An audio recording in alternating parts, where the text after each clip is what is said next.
This podcast is part of the Big Heads Media Podcast Network. Go to bigheadsmedia.com for more great podcasts.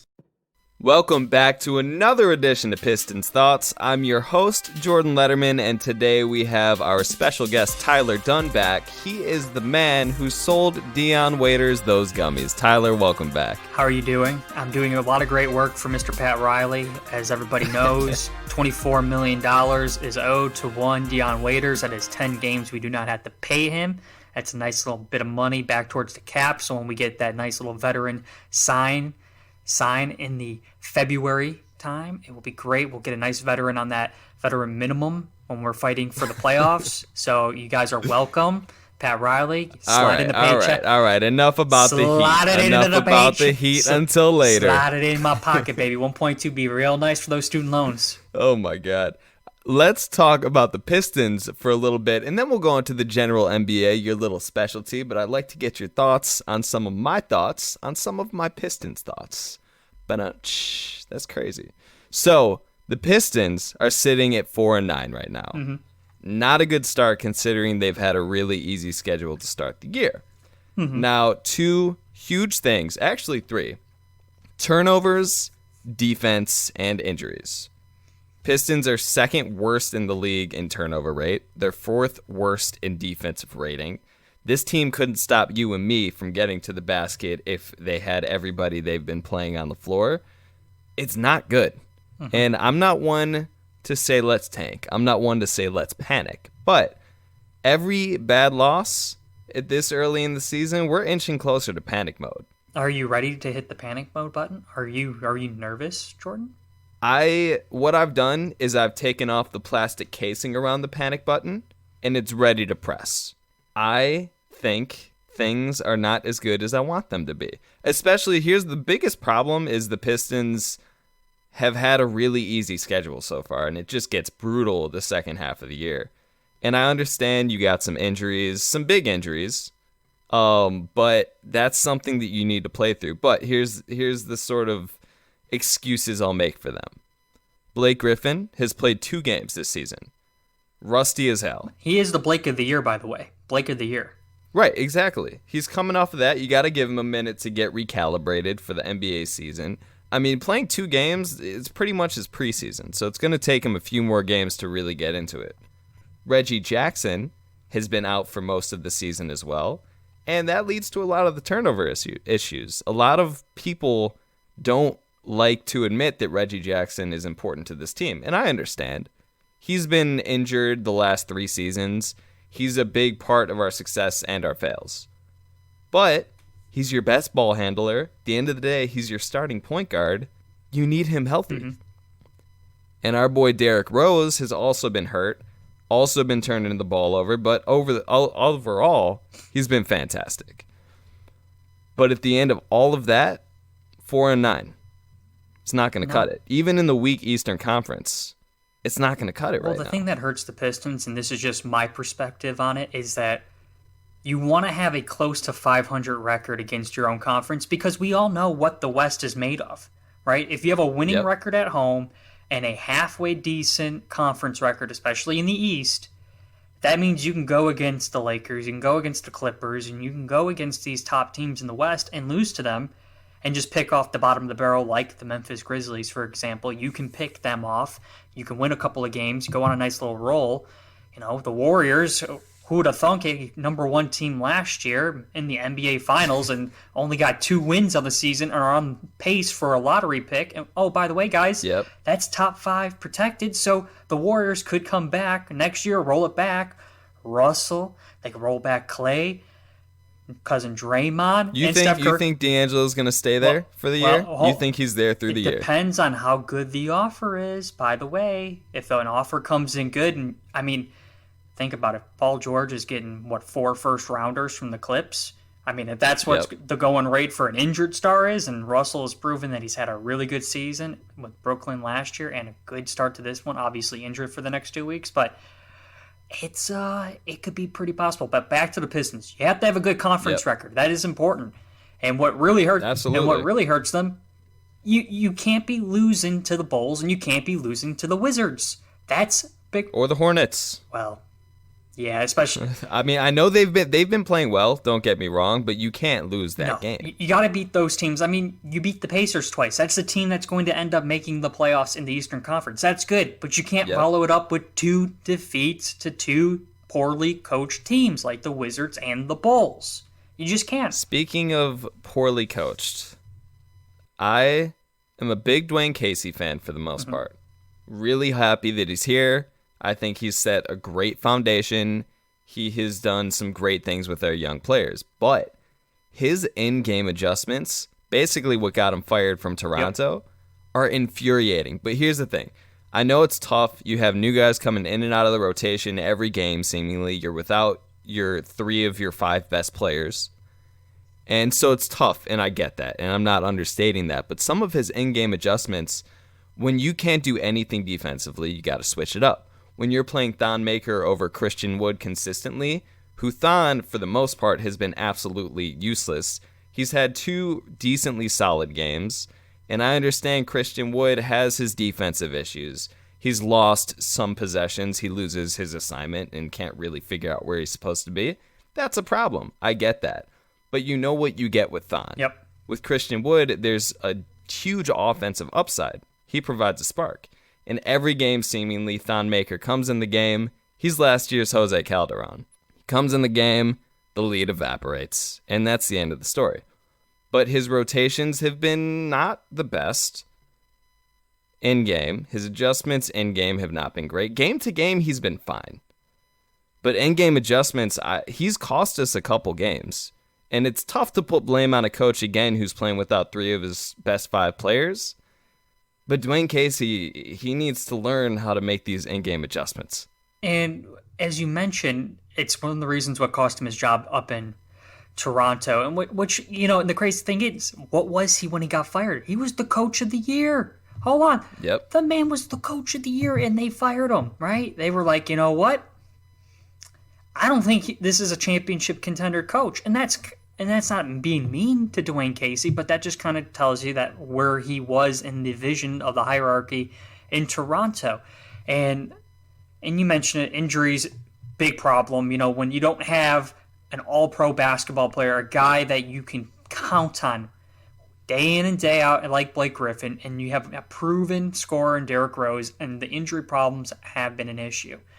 And you can take a little grain with that, but like we mentioned, you can't be losing games to teams you should be beating, especially with the expectation was, what is it? This is the stepping stone. This is one of the big building years to building that foundation to get out of mediocrity, to get themselves back into the upper echelon of the NBA and the Eastern Conference. Pistons have been known in the early 2000s, mid-2000s, as one of the grit and grind teams, one of those teams you don't want to face, a team that should have won 2 NBA championships, by the way, putting it out there. Yep. It hurts every time. It's just history. I went into a deep dive, just putting this out here. I was doing a Rashid deep dive, and I know Jordan was probably not expecting me to text him on a deep dive on Rashid. Oh, yeah. But let me tell you, Rashid, nowadays, that guy, max player, hold on. If Tyler Johnson's making $50 million in today's NBA, Rashid's making at least 300 stacks. Without question. 300. Especially in his Portland days. Well, he should have won a chip out there in Portland, too. Oh, yeah. Jailblazers. That team with Pippen. But yeah, you start the season. It's not a great part of the season. You mentioned it's going to get tougher and tougher and tougher.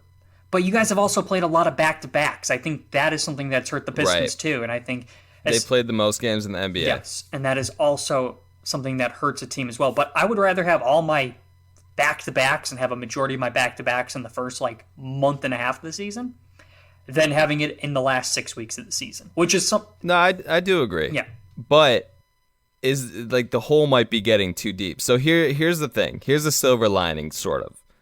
Last 2 seasons, the Pistons started out really hot. Last season, they started 13-7, but they finished 41-41, struggling for the 8th seed. Year before that was a 14-6 start. Great start, 8 games over 500, ended up 39-43, missed the playoffs. So, the old saying, the old cliche, it's not how you start, it's how you finish. Yep. That's true. But whatever the excuses are, 4-9 is still not a good start against a weak schedule. But there's time to get out of this. And the hole, you're 5 games under 500. The hole isn't too deep. No. You've been unhealthy most of the time. And you rather be in this hole now, like you mentioned, than going into the All-Star break, right? Let's say they claw themselves back and they're in the 6th seed by the All-Star break. Then you're happy. Then you know it's like, hey, we got something here. This is looking good. Right. But if you're in the same situation come February, that's the big issue. That's when you look at Dwayne Casey and you look at everybody on the team and say, okay, how much can we get for Blake Griffin? Right, exactly. Well, there's a lot of people panicked already. And What? when I say panic, I don't mean let's blow it up right now, trade everybody. Wow. But there's a lot of people who think that way right now. Can I just ask you a question? And I don't want to be mean to my Michiganders, but but why are you so worried? This team is the one that's on the up and coming. This isn't the Cow. This isn't the Lions. This isn't the Red Wings. Obviously, the Red Wings are in a better situation because they got one of the best GMs and presidents of operations instilled there who built the Tampa Bay Lightning basically to what they are now. Not a big deal how successful they've been in hockey. But this is a team that's probably, if you're going to put any money on a team to finish in the playoff position and be in the playoffs, it's this team. It's the Pistons. And I don't understand why, if this is 25 games in the season, hell yeah, get that panic button, slap that thing. Sure. But you guys have only played 13 games, right? The Celtics lose their first game of the season, they win 10 straight. There's going to be a point where they're going to lose 5 games in a row, and they're going to be their record could look like they're 10-6. That's a possibility. You guys can go on a heater right now, right? It's true. I mean, especially with everybody getting back healthy. Blake, knock on wood, is back to health. Derrick Rose, knock on wood, is back to health. Reggie's getting reevaluated in 2 weeks. But yeah, I think that panicking makes no sense right now. So here's the thing, is something that can happen is nothing, because December 15th is the deadline, right? That's when you can start to have these little panic thoughts. December 15th is the date that every free agent signed this summer, which is majority of the league, is available via trade. Even further, teams don't get desperate until that February deadline you were talking about, where the Portland Trailblazers say, we need Blake Griffin, we're going to give up Anthony Simons, first-round pick, and so, because we need this final piece to make this push with Dame and CJ right now. And Hassan Whiteside. Your boy, of course. I still can't believe Portland took Hassan Whiteside. That is one of the worst contracts in the NBA, and they took all of that. Yeah. And Pat Riley, I swear to God, that man, he's able to wheel and deal. He can sell shit to people, and he can go to a farmer and say, you need this shit. This shit's the good shit. And they're just like, you know what? The shit I got here, it may not be as good as your shit. It's like selling snow to an Eskimo. That's Pat Riley with people in the NBA. I mean, when you're partying on the yacht with Dwayne Wade and, getting your groove thing on, getting that dance moves going, I mean, he's dripping, baby. He's a drip. Yeah, I mean, Pat Riley is the godfather. We'll get into the Heat. Kiss the rings, baby. Later. We'll get into that, don't you worry. But don't you worry again, it's like there's nothing you can do right now as the Pistons other than hope you get it together. Turnovers are fixable. A lot of them have been careless turnovers. It's not like a systematic flaw that leads to turnovers. It's not having your starting point guard, but other guys are starting to step up, I think. Bruce Brown, who offensively is really limited, but he's not bad in terms of turnovers and running the offense as Point Bruce, as we call him, for the most part. But he's still new to it, so he's going to have those games where it just doesn't look good at all. Derrick Rose is back now, so he saves us from Tim Frazier, who's been a big disappointment. I thought Tim was going to come in. He had starting caliber skill and those numbers last year, and he came in, as everyone does to Detroit, and forgot he knew how to play basketball. Yeah, that's an issue as well. But looking over the next 6 games from now until the end of the month, you play the Hornets twice, you play the Magic at home, you have the Hawks at home, you have the Bulls, which is an up-and-coming Wednesday, and you have a Saturday against the Bucks, right? 5-1 in that time. You can go 4. It's a very big possibility that this team you guys can wheel and deal and get yourselves in a good opportunity, right? From the Bulls to the Hornets, you can win those games. Those are winnable games. The end of this month, from the 20th to the 29th, 6 games, one contender, the rest outside looking in on a playoff spots and teams that aren't going to be in the playoffs. We could be looking at this team too, and it's not going to look too bad and be in a playoff spot. And 3 of those games, the Hawks, Bulls, and Hornets are teams we've already lost to this year. So hopefully we're looking for revenge and just coming out hungry. That's something this team needs, is they got to turn their hunger and desperation up. That's got to come right now, because you lose to these teams, you have a losing record with those 5-6 games, and it's panic time. It is. If you don't inch any closer to 500 in this stretch and the losses don't look good, it's time to panic. And you have to really think about doing something come December 15th. Just looking at the schedule, this is just an idea. I don't work at the league office, but it's kind of silly that the Pistons have a home game on the 25th, then travel to Charlotte on Wednesday the 27th, to then travel back home, to then host the Hornets at 7 o'clock on a Friday. I'm just going to put this out here. You could go from... The NBA schedule makers absolutely hate Detroit, and I hate them. They smoke a lot of weed, or they take some very, very good edibles. You got to stop giving gummies to people in the league office, man. Swear to God, man. I might be hitting them upside the head like Myles Garrett on Mason Rudolph. That's probably how your schedule... That's how your guys' schedules ended up having so many back-to-backs and these goofy scheduling things. It's just logistically, when you look at it, it's just like, you're telling me you couldn't just get the Pistons on a Monday, then a Wednesday and a Friday, but obviously I understand you got the Red Wings, they could be playing on that Wednesday at home, but still, it just makes sense to keep them all. Just keep yourself there. You can pay back-to-back games and then have that Friday in Charlotte, since you guys are. It's just one of those things. There was a stat the other day about the teams that have played 12 games so far at the point before Friday, and the Pistons were one of a few. Combined record of those teams was 24-48. The Clippers are the only team that had a winning record at 7-5 at that point. They didn't even play their best player. So that says something that should be semi-silver lining, that like, this has just been a shit schedule. You've been dealing with injuries. Schedule in terms of the actual schedule. The teams you're playing are the easy part, but the schedule part is not.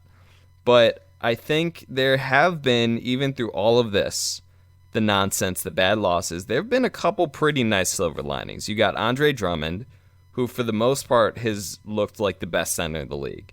There have been a couple games where he got into some stupid foul trouble. He knows better. He's got to improve on that, and it's taken him out of games. But other than those couple, he has been an absolute beast. My personal favorite silver lining is Luke Kennard, because I tried to tell everybody every chance I got last season, make the playoffs. Don't get the 14th, 13th pick and miss the playoffs. Go get that 15th pick. Make the playoffs. Give your guys like Luke Kennard some confidence in the playoffs. He was our best player in the playoffs since Blake was hurt. And now he comes out this season through 13 games, averaging 18 points a game, 4 boards, 4 assists, shooting 41% from 3. He's been assertive like 85% of the time, which is up from like 30% of the time from last year. When he's assertive and he takes shots, good things happen. And I think he is solidifying himself as a really huge staple in this future. Oh, and he looked really good against the Timberwolves. I think he had like looked good every game. I think he had like a 25 spot. Yeah, 25 spot. I mean, that's what you want, right? You need to find some diamonds in the rough, some gems, and when you can see a guy who does it in the playoffs, right? When let's be honest, more teams are playing harder in the playoffs than they do in the regular season. Yep. And when you're able to translate what you do in the playoffs to the regular season, as we've seen with Siakam up in Toronto, you have a guy that was averaging 7 points 2 years ago to now a perennial all-star kind of caliber player.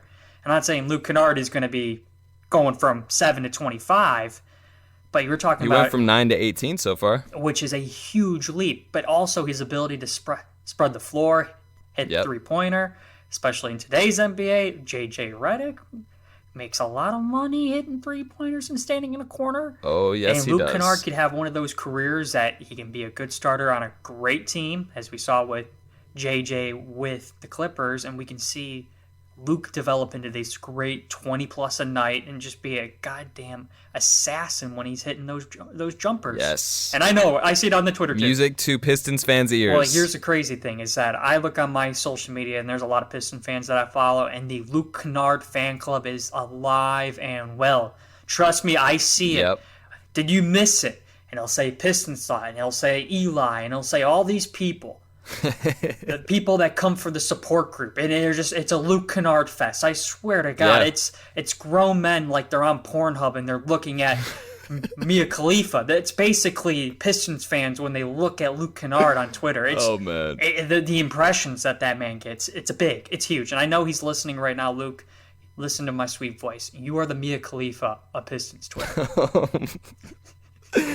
I got nothing to say to that. But other than Luke Kennard is pretty much someone, and Derrick Rose are two unanimously loved people on Twitter, on Pistons Twitter at least. I mean, you still have the section who's like, oh, Luke's not Donovan Mitchell. And like, no, he's not. And I get that. Donovan Mitchell is the all-star, understandably. But Luke Kennard was not even close to a bad pick. And as we're seeing now, he's a great facilitator. He can be a primary ball handler in the offense. He can be, at some point, I can see him in the next year or two being a really, really good second option on a team.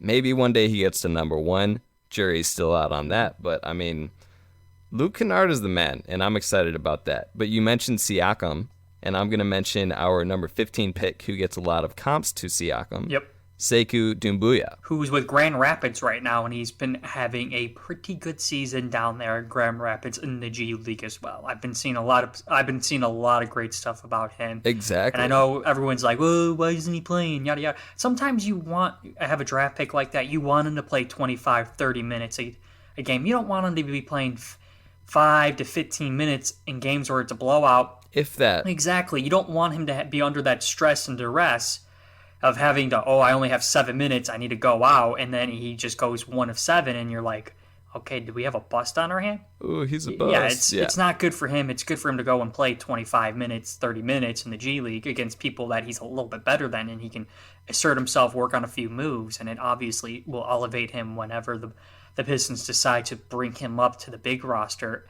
and let him play, meaningful minutes. And if that means the Pistons are out of it, or that means he just got hot at the right time, and then Pistons have themselves a huge commodity because he can be a six-man, especially with his range and everything. He looks like a player. And if he does become what Siakam was in the playoff last year for Toronto, whoo, baby, that's a good 15th pick. I mean, look, something you also have to understand is he's 18 years old. Kid. He's coming over from another country. Everything is new to him here, right? Even just as an 18-year-old, if you're not coming from another country, it's a huge leap from college to the NBA or anything to the NBA. You have so much travel.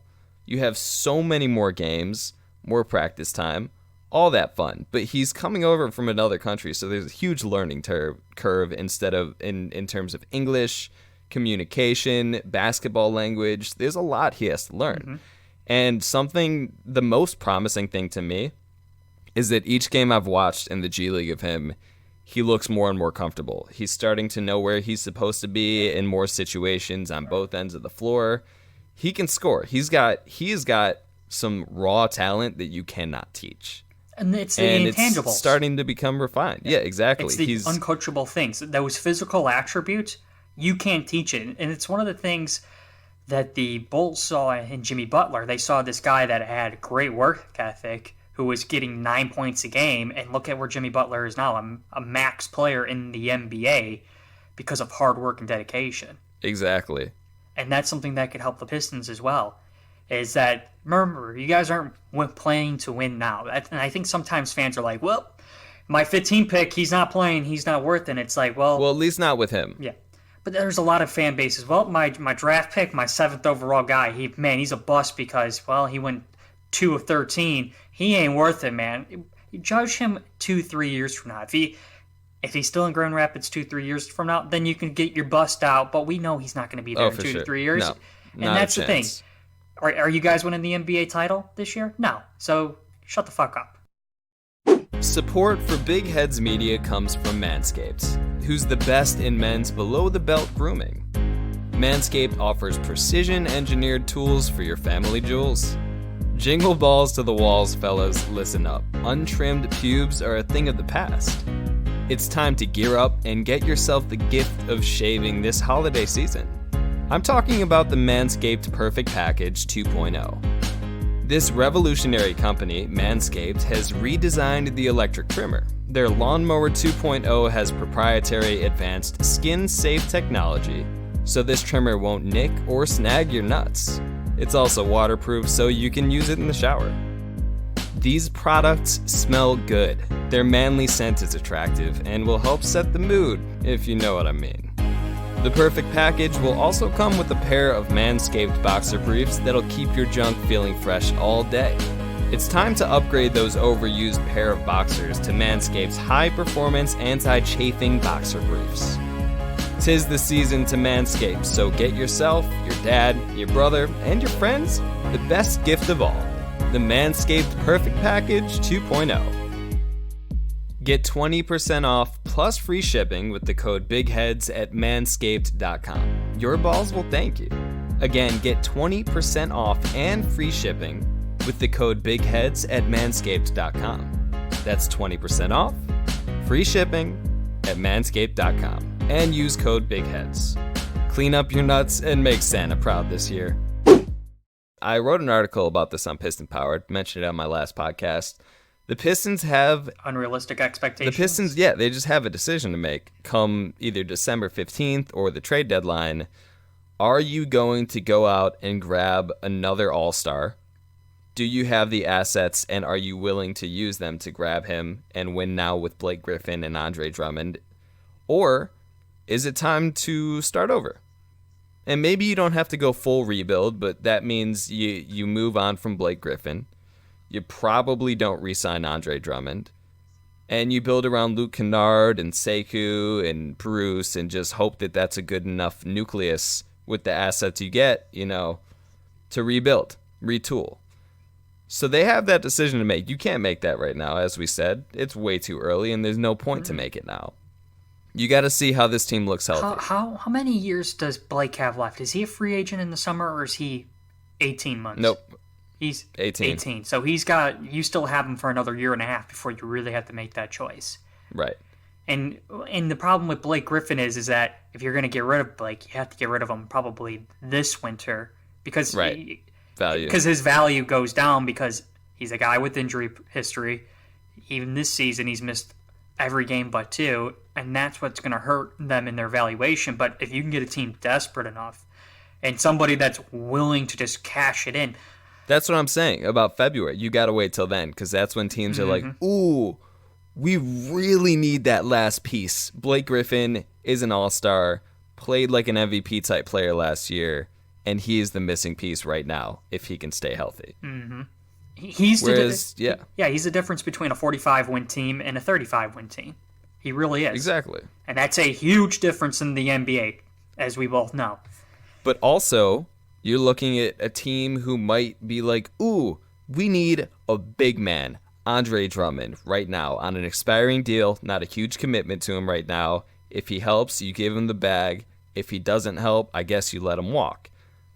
People are going to get desperate, and Blake Griffin and Andre Drummond are going to be attractive to teams who think that they're a piece away from contending in this wide-open league right now. This is just me shooting a shot into the dark. Where do you think Andre Drummond would end up in February if someone traded for him?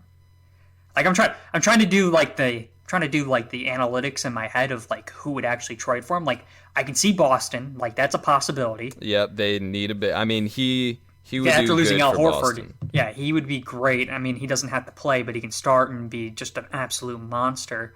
Right. Someone like Toronto could use him, but depending on how they're doing. And the Milwaukee's got the Lopez brothers, so you probably rule them out as well. I mean, someone who I think would be a perfect spot for him this summer, not necessarily trading for him, is Atlanta. You pair him with John Collins and Trae Young. You give Andre Drummond an elite point guard, and I promise you Pistons fans are going to be absolutely livid at what he accomplishes with that. I know who wants him, the Mavericks. This could finally be Mark Cuban getting his DeAndre Jordan. Ah, okay. I could see that. This time, Chris Paul and Blake Griffin won't lock him in, his house after he's committed to a deal. This time, we both know that Mark Cuban will be able to get his guy. So, because here's the thing, and we'll have this conversation. I could see that, but we'll have this conversation closer to the deadline. But The problem is you're not going to get a ton for Dre, but at the same time, you can't let him walk for nothing. So here the options with Dre are you play out this year and you commit to keeping him, and this leads you to higher than an 8th seed. You can't be an 8th seed 2 years in a row. It's just not going to work progress-wise with this group. Mm-hmm. And you keep him. Or February 15th or for whatever the deadline is this year, that comes closer. You're not in a position to win, and I think it's time. And we'll see. Again, it's not time to hit the panic button right now, but we're getting close, and things could go one of a few ways. If the team can't stay healthy, it might be done. If the team can stay healthy, then I still truly believe that they're going to be in a good spot fighting for the 5th and 6th spots in the East. And that's where we want the Pistons to be at. So, let's jump general NBA. Who are your biggest surprises so far this year? I think we have to say it. It has to be the Lakers. They're definitely number one on the list. I don't think any of us thought these two stars would come together. And LeBron in year 17, as everyone has to mention, is dunking on people and putting them on posters. Jeez, that was nasty. No one saw the Lakers going 10-2 to start the season. You just don't. Obviously, Paul George has his debut for the season for the Clippers, and he was as efficient, 36, 37 points. Absolute monster. Celtics with Kemba, 10-1. Hey, you did not think. You thought they were not going to be in the playoffs, and man, I'm not a Kemba guy. I'm still not a Kemba guy. Maybe it's the systems. Brad Stevens is able to get the best out of him, but we're looking at Malik Monk, for example. Malik Monk is taking that step, by the way, sure, with no Kemba Walker. So we can look at it that way. And I think, obviously, the Heat have definitely jumped out. Yeah. No one anticipated 9-3, especially when Jimmy missed the first couple of games of the season. I think everybody was like, is he having issues? Is Jimmy beating up on the other star players on the team? Is he embarrassing them with the 3 a.m. backup? workouts? You know what? He's hustling. He's rubbing off on, the young Chicagoan, Noon. And for me, obviously I'm loving the Heat. As the one true Heat fan, in November, I don't need I'm not turning games on in March, just putting that out there. If I lived in the Miami area, not the Orlando area, I would show up. But for me, it's got to be Lakers and Heat. I don't think anybody really anticipated that, and the Celtics. If you really look at the West, the Suns, but when you keep on drafting lottery picks, eventually it's going to work out. These pieces are going to gel. So I'm not surprised. Yeah, you would think. I'm not surprised. This is expected. This is what should happen. I am sorry, as Stephen A. Smith would say, they're giving me an aneurysm. They should have been this way.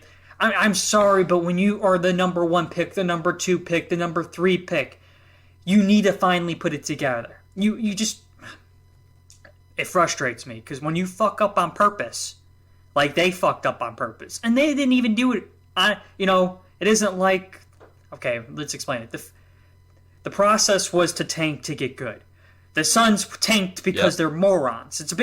There's a big difference in philosophy. But the Suns have been surprisingly really just solid. Yeah, it's fucking weird. I got to give you 3 Western Conference teams. The Suns, the Mavericks, and Timberwolves. No. Timberwolves look like they're legit for the first time in a long time. No, when you get punked by Joel Embiid, don't come at me and say, they look... Did he get punked? Hell yeah, he got punked by Joel Embiid. Oh, no. Look, when he's going on Cat Twitter, followed that up. When he's going on Twitter... He followed that up being a flopping little fish in the Detroit game a few games later, so... I don't have all that respect for him, but I wouldn't say he got punked by Embiid. He got punked by him. When Joel Embiid, who's busy eating fucking ice cream cones and slices of pizza, who can't even play 60 games, is punking your ass, I'm sorry. Come on, Cat. You're supposed to be this generational talent, but your ass got punked by Jimmy Butler. Hold on. When he takes 2 top picks, right? Cat he was 1 of 1. Wiggins was 2 of 2.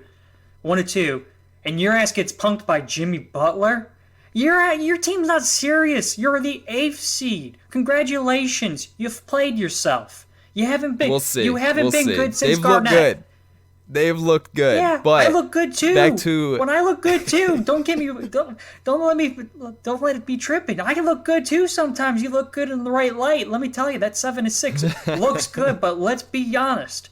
They're more likely to finish with a losing record than a winning record. Yeah. I'm sorry, I just had to go off. Little tangent, always acceptable. So, Melo to the Blazers. It's good to have him back in the league. It's good to have the whole banana boat in the league. Is it going to work? No, it's not going to work. But it's good to have him back. It's great to have him back. You know what? We're going to get a couple of pictures with him with the hoodie on. We're going to get all jacked up. We're going to feel real good about ourselves. We're going to be like, oh, look at Melo hitting them threes in the corner. But no, it's not going to work out. It's kind of like when the Pistons should have drafted him and they would have won a title, probably, with him.